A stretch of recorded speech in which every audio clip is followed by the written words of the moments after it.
नमस्कार प्रधानमंत्री जी। आदरणीय प्रधानमंत्री जी, आपकी अनुमति से, आपके आशीर्वाद से कार्यक्रम की शुरुआत करें। प्रधानमंत्री जी, आज हमारे देश भर से जुड़े बालकों में विशेषतः प्रधानमंत्री राष्ट्रीय बाल पुरस्कार 2021 से सम्मानित प्रतिभाशाली बालक बालिकाएं, उनके परिजन जुड़े हैं। हमारे देश के लिए गौरव का विषय है कि प्रधानमंत्री जी, आज आपने अपने अति व्यस्त समय से कुछ लम्हे निकाले ताकि आप अपने आशीष वचन इन बच्चों के प्रति प्रेषित कर सकें। प्रधानमंत्री जी, गत 6 वर्षों में चाहे शिक्षक दिवस के पुण्य बेला पर छात्रों से आपने चर्चा कर शिक्षा के महत्व पर अपने विचारों को उजागर किया, या फिर परीक्षा पे चर्चा कर बच्चों के बोझ को बांटने का आपने प्रयास किया, आपके सभी कार्यक्रम प्रधानमंत्री जी बच्चों के लिए प्रेरणादायी रहे। 30 साल के अंतराल के बाद आपने नई शिक्षा नीति का सृजन कर भारत के नवनिर्माण की नींव को और भी मजबूत किया। किंतु आपने सदैव कहा कि बच्चों की प्रतिभा को केवल रिपोर्ट कार्ड की दृष्टि से न आंका जाए, उन्हें खेल, नृत्य, संगीत एवं इनोवेशन जैसे भिन्न क्षेत्रों में प्रोत्साहन देने की भी जरूरत है। इसी श्रृंखला में आपने खेलो इंडिया, फिट इंडिया एवं योग दिवस के माध्यम से बच्चों की प्रतिभा को सराहा। प्रधानमंत्री जी, आज जो बालिकाएं देश भर से विशेषतः जुड़ी हैं, वो आप द्वारा राष्ट्र को समर्पित बेटी बचाओ बेटी पढ़ाओ अभियान का पुण्य फल प्राप्त कर आनंदित हैं। नमस्ते। सबसे पहले तो आप सभी को प्रधानमंत्री राष्ट्रीय बाल पुरस्कार जीतने की बहुत बहुत बधाई। जब से आपको पता चला होगा कि आपका नाम इस पुरस्कार के लिए चुना गया है, आपकी बेसब्री बढ़ गई होगी। आपके माता पिता, दोस्त, टीचर्स, वो सब भी आपके जितना ही एक्साइटेड होंगे। आपकी तरह मैं भी आपसे मिलने का इंतजार कर रहा था, लेकिन कोरोना की वजह से अभी हमारी वर्चुअल मुलाकात ही हो रही है। प्यारे बच्चों, आपने जो काम किया है, आपको जो पुरस्कार मिला है, वो इसलिए भी खास है क्योंकि आपने ये सब कुछ कोरोना काल में किया है। इतनी कम उम्र में भी आपके ये काम हैरान कर देने वाले हैं।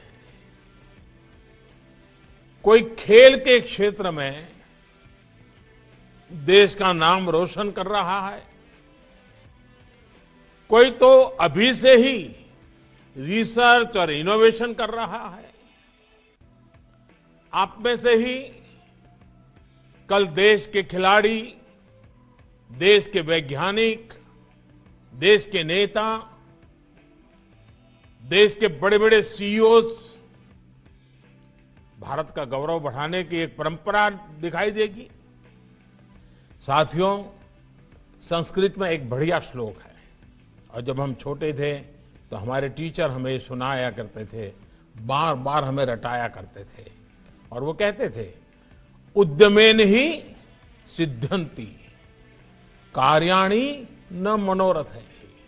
अर्थात कार्य उद्यम से ही, मेहनत से ही सिद्ध होते हैं, केवल कल्पना करते रहने से नहीं होता है।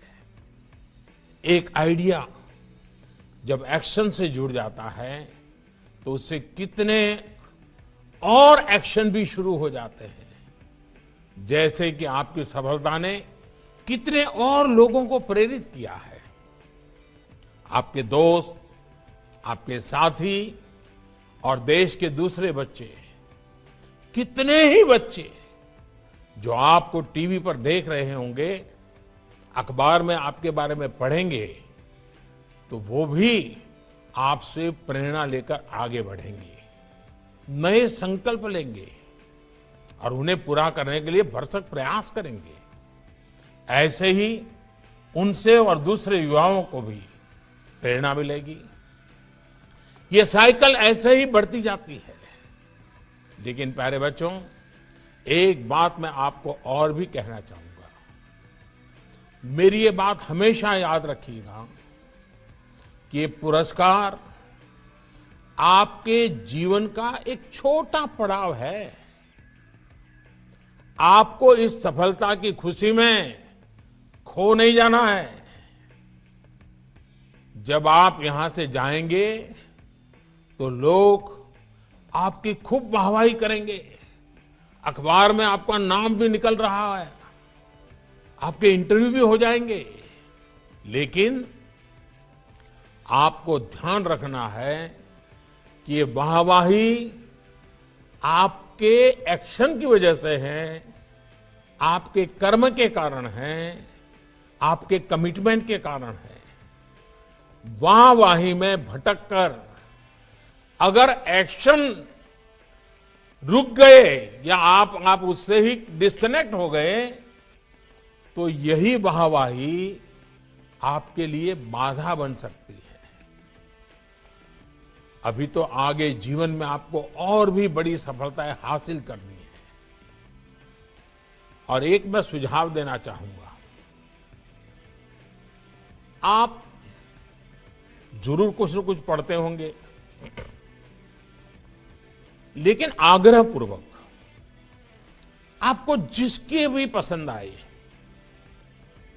हर साल कोई न कोई एक जीवनी जरूर पढ़िए। वो आत्मकथा भी हो सकती हैं, जीवनी भी हो सकती हैं, वो किसी वैज्ञानिक की भी हो सकती हैं, खिलाड़ी की हो सकती हैं, किसी बड़े किसान की हो सकती हैं, किसी बड़े फिलोसोफर की, लेखक की, जो भी आपको मन पड़े। तय कीजिए साल में एक बार एक जीवनी बहुत मन से पढ़ूंगा, कम से कम एक जीवनी। आप देखिए जीवन में लगातार नई प्रेरणा मिलती रहेगी। मेरे नौजवान साथियों, मैं चाहूंगा कि आप इन सारी बातों को जरूर महत्व देंगे, लेकिन मैं कुछ 3 बातें और जोड़ना चाहता हूं। पहले, निरंतरता का संकल्प, यानी आपके काम की गति कभी रुकनी नहीं चाहिए, कभी शिथिल नहीं पड़नी चाहिए।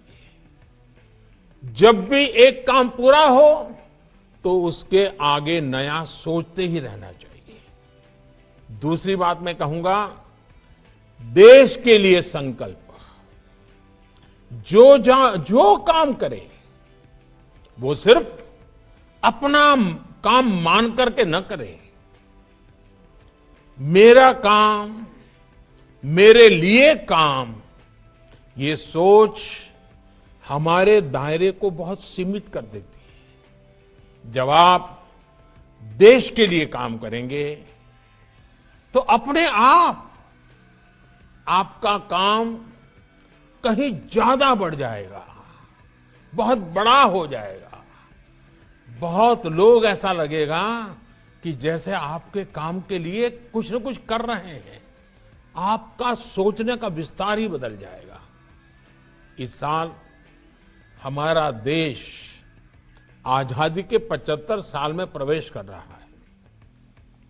आप सभी सोचिएगा, ऐसा क्या करें कि देश और आगे बढ़े। और तीसरी बात मैं जरूर कहना चाहूंगा, वो है विनम्रता का संकल्प। हर एक सफलता के साथ आपको और ज्यादा विनम्र होने का संकल्प लेना चाहिए, क्योंकि आप में विनम्रता होगी तो आपकी सफलता को सैकड़ों, हजारों और लोग भी आपके साथ मिलकर सेलिब्रेट करेंगे। आपकी सफलता खुद अपने आप ही बड़ी हो जाएगी।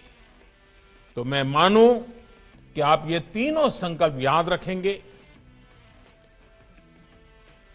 एकदम पक्का याद रखेंगे। और मुझे विश्वास है कि आप लोग बहुत फोकस होते हैं, तो जरूर भूलेंगे नहीं।